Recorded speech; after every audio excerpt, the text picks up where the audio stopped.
What is going on, trainers? DrumVillain here, bringing you some more Pokemon Go PvP content, and today we're talking about a Great League team. And this isn't just any Great League team, this is one of the most toxic and also one of the most famous teams in Great League in general, and that is going to be the Grasshole team. I've never used it myself before. I know it had a phase where a lot of people were using it all the time to try and climb up the ranks because it was such a strong tactic and often felt like a cheap tactic, so it's been very controversial in the community in general.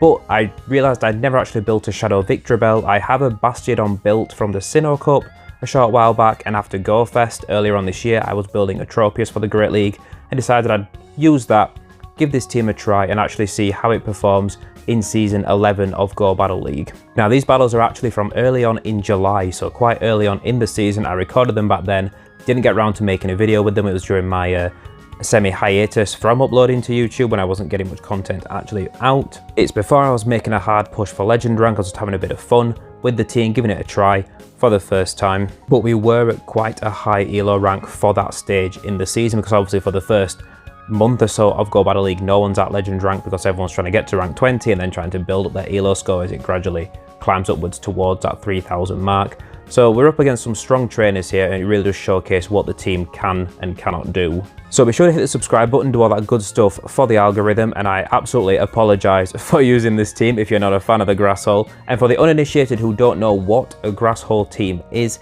it consists of Bastiodon, which is an absolute unit, shuts down any flyer pretty much in the game, and then you have two Razor Leaf grass types in the back. So you use one to bait out any flyer that might be in the back on an opponent's team. Bastiodon shuts that down, and then the second Razor Leaf is free to pretty much shred through most other things on an opponent's team. Now, this team isn't quite as prevalent as it was quite a few seasons ago, when you seem to run into at least one Grasshole team every set of Go Battle League that you played in the Great League, but it is still out there and people are still running it, even though there are more and more Pokemon being filtered into the meta that do handle this team a little bit better, especially with the rise of the poison meta that can really shut down those grasses more effectively and still often have some versatility against Bastiodon. Things like Nidoqueen, which have the earth power and the poison damage to really threaten everything on the line. And even picks like Register been able to put in some reasonable work against pretty much any Pokemon on this team. Now, I do just want to say that I have no problem with people running a Grasshole team. You know, if this is the team that helps you climb, more power to you. It's not a team that suits myself personally that much, because it's quite a simple team to play. It depends on a bit of a rock, paper, scissors kind of format, and I'm never keen on that style of gameplay. I like more nuance, more tactics, and more decisions to make in a game. But let's take a look at some matchups, and the first battle I'm going to show you guys is a battle against Yonkers. And if you don't know, Yonkers is one of the best Go Battle League players in the world. He's a fantastic content creator. I do recommend you check him out if you haven't before. And my heart dropped because I was like, oh god, I'm running Grasshole. This is going to be embarrassing. I'm getting absolutely schooled by this guy. But let's take a look at how the game actually goes. So we've got Bastiodon on the lead against Medicham. Absolutely terrible lead. Medicham can put in a lot of work against Bastiodon. We definitely want to swap straight to Victreebel and start putting some Razor Leaf damage in there. But Medicham does have access to Ice Punch, which is incredibly threatening, would absolutely smash Victreebel to pieces. So it's worth shielding up the move that they do throw, since they did throw 6 counters, which is enough for an Ice Punch. We're going to go for the Leaf Blade, either get big damage or get a shield. We get the shield, that's fine. This Lickitung is going to have to throw to take us out, and this is where you see one of the strong versatilities in Grasshole in some situations, which is that we're going to come in with a Bastiodon here against Lickitung, and you can see we're taking almost no damage from these licks, and although the power whips are neutral, they're just going to be negligible damage. We can just absorb these, we don't mind, and we're just going to farm down this Lickitung entirely to have 2 charge moves worth of energy to throw at the Medicham to maybe get the shield, maybe do some reasonable damage, and then get Tropius in and see if we can put some work in on the last Pokemon. One last charge move coming through, we don't mind what it is, even if it is another Power Whip. It's just a Body Slam, does almost nothing to us. The Medicham comes in, we're going to throw 2 Flamethrowers and then dip out to Tropius, and you can see where the pressure from this team starts to come. This Medicham's getting low here. Second Flamethrower's coming through. This Medicham's probably going to shield this. If they might let it go, we are pretty low. They choose to. What have they got in the back? They've got a Wigglytuff. We bring in our Tropius, and Tropius can win in this situation because the Razor Leaf damage is just adding up slightly faster than the Charm. We've got 1 shield to shield an Ice Beam. Yonkers realises that he can't win this game and surrenders. So GG's to Yonkers, and if you ever wanted definitive proof on how strong this team can be, we just lost lead to Yonkers, and he had Lickitung and Medicham, which are very strong picks in the Great League in general, and we still managed to win. That is how powerful Grasshole can be. So next matchup we get a Pelipper lead, which is very strong lead for Bastiodon, but this opponent swaps out into Galarian Stunfisk, and Galarian Stunfisk is very versatile in general against this team. It can threaten quite heavily. The Rock Slides hit Victreebel very hard, as you can see, and it can put in work against Bastiodon, puts in work against Victreebel, can put work in against Tropius, and the only real answer to best answer to a Galarian Stunfisk, if you're running a team like this, is instead of Tropius, I would run Shadow Torterra as your second Shadow Razor Leafer if you have it. I don't have a Torterra built for the Great League, otherwise that would have been the option I might have gone for. But a Shadow Torterra, or just a regular Torterra even, resists all the moves from Stunfisk, so you can put a lot more work in, you're not as threatened by the Rock Slides adding up over time and stuff like that. But we are going to be able to take switch advantage, but at a shield disadvantage.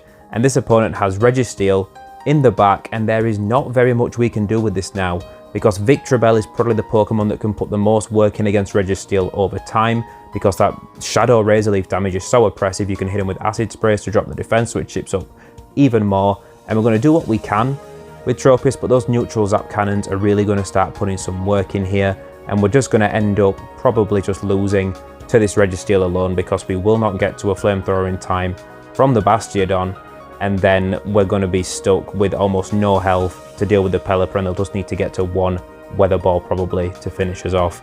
So honestly, double Steel is quite hard to handle for this line, but also, like I said, the specific team I've built for Grasshole it struggles with Stunfisk specifically. If you've got Shadow Torterra and you're running that instead of Tropius, that handles Stunfisk quite well. So GG's, and let's jump into the next one against Barja Bomb. Right, so this opponent's going to be bringing a Shadow Kanto Ninetales to the party against us. Kanto Ninetales, obviously something that our grass types in the back do not want to see. We need Bastiodon to deal with that thing. They bring in a Warrain as their Safe Swap. Warrain's a fantastically strong Safe Swap in the Great League, and obviously those Icicle Spears are going to be devastating to our grass types in the back.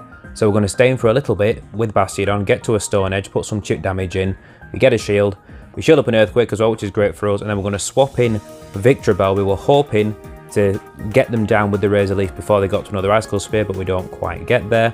It's fine.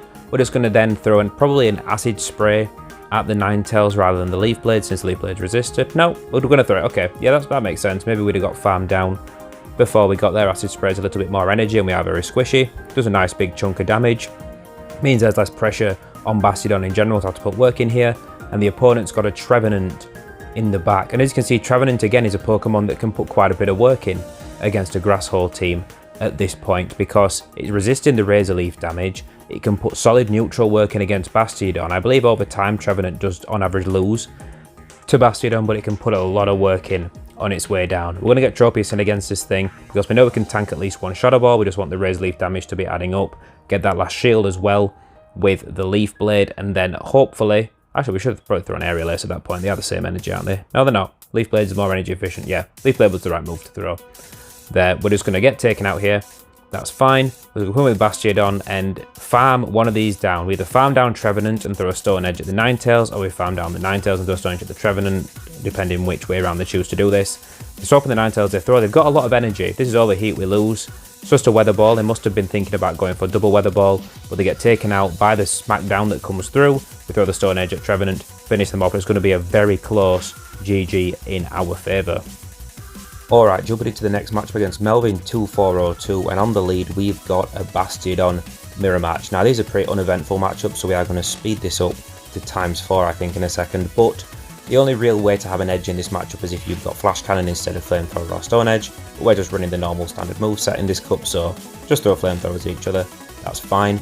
And once they get quite low, we're going to swap to Victreebel, because they might be running Grasshole as well, in which case it's nice to get a Victreebel ahead on energy. If they're not running Grasshole and they've got something else in the back, we might need to bait something out that Bastiodon's going to be able to handle still, even with a lower amount of health. So after this move comes through, we'll swap to Victreebel and see what the opponent chooses to do. We're going to start getting head on energy, chipping them down, and they bring in a Sableye.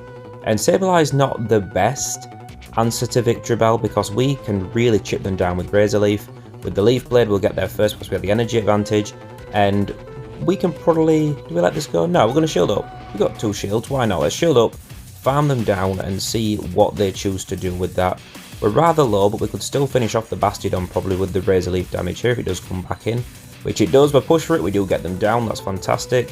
And in the back, there's a Medicham, which is a little bit scary because Medicham has access to Ice Punch, which is going to be double super effective against our Tropius. But also, it's not that attack weighted Medicham. Ice Punch isn't that good of a move, and Tropius is pretty bulky. Now this Medicham is actually going for power-up punches, which we tried to catch on Bastiodon here. We think we might try and catch an Ice Punch, maybe we do we get lucky? It's another power-up punch. That is kind of scary. But also, this is telling me that maybe they don't have Ice Punch, which is entirely the win condition at this point, because if they have just baited us twice with Power Up Punch, nope, they throw a 3rd time. There's no way this Medicham has Ice Punch. You wouldn't just keep going Power Up Punch, surely, in that situation. You just keep spamming Ice Punches, and I think eventually the Medicham would win out. But that's going to be a GG. Right, a couple more matchups for you guys, and here we've got a shiny Surfetch. That's a nice flex, but also a terrible lead for us. So we're going to swap straight out to Victreebel. See what we can bait out. The Surfetch is going to stay in, and it's getting absolutely shredded by this Shadow Razor Leaf damage. Honestly, Shadow Razor Leaf is absolutely disgusting. It's probably the 2nd most disgusting fast move after Shadow Charm, but we don't talk about Shadow Charm, we just pretend that doesn't exist over in the Void. The opponent brings in a Bastiodon, and we can put in some work here with the Razor Leaf, but we are definitely going to get farmed down. But the nice thing is that we've done more damage to the Bastiodon than their energy will allow them to do back to us as a result. So, although we still haven't got switch advantage and Bastiodon's still going to be stuck against that Surfetch in the back, it means that there's a potential here because we can get lots and lots of energy. We're going to keep farming down. We're going to probably build up to 2 flamethrowers before we throw one, just in case they decide to aggressively swap the Surfetch back in or something. It means we can throw straight away. And they actually aggressively swap in a Medicham. So this is terrible for us. They've got 2 fighters on this team, which means we definitely can't get Bastiodon away from it. We're going to have to bring Tropius in here to meet this Medicham, and honestly, just that aggressive swap on their part and calling that they needed to just bait out whatever I'd left in the back for their Bastiodon to handle is going to give them this game, but there isn't really another way around this situation. We've got Surfetch on the lead against Bastiodon, we've got Medicham in the back. There just wasn't much we could do with this game. We were really going to struggle. I don't even think we had a win con, to be honest. As long as the opponent played reasonably in this game, there wasn't much we could do. So we're going to stay in though, we're going to battle it out, we're going to try, but there isn't much we can do unless for some reason now this Bastiodon stays in, it lets us smack them down completely to get to 2 flamethrowers, which they don't. They swap out to Surfetch straight away. They're going to be able to counter us down to it. It's going to surrender, and that's a GG. I'll tell you something, say what you will about Grasshole, it does shorten the games on average in general, unless you do get those Bastiodon mirror matches, obviously take forever, but it generally makes the games go by pretty quick because people end up surrendering, or you end up surrendering pretty early on. This matchup, we've got a Walrein on the lead. This is pretty solid for Bastiodon. We do have to watch out for the Earthquake, but one will not one-shot us because Walrein is not attack weighted enough. Earthquake isn't stab, but it's worth a shield all the same because it will be big damage, and if they're staying in with Walrein, which is a pretty negative lead for them, then there's a good chance they're weak to Bastiodon in the back. They let Walrein go down, they bring in a Scrafty, so we're going to swap straight out to Victreebel and bait out whatever's in the back, and it turns out it's a Shadow, Alot and Marowak. This is fantastic because if this Alot and Marowak could have got past Bastiodon, there's no way it would have won. This thing would have absolutely been able to sweep Victreebel probably and Tropius. So we put some serious work in there with Victreebel, got it very, very low, so maybe not. But either way, it's very nice because we've got the, we can still line up Tropius with Scrafty just fine. And although Scrafty can put some decent work in on Tropius, we're still going to win out in the long run. We're just going to absorb these moves, we're going to save a shield for the Tropius just to make sure that we can't get foul played into oblivion at the end of the game. That's fine. Farm him down. We might just swap out straight away, yeah.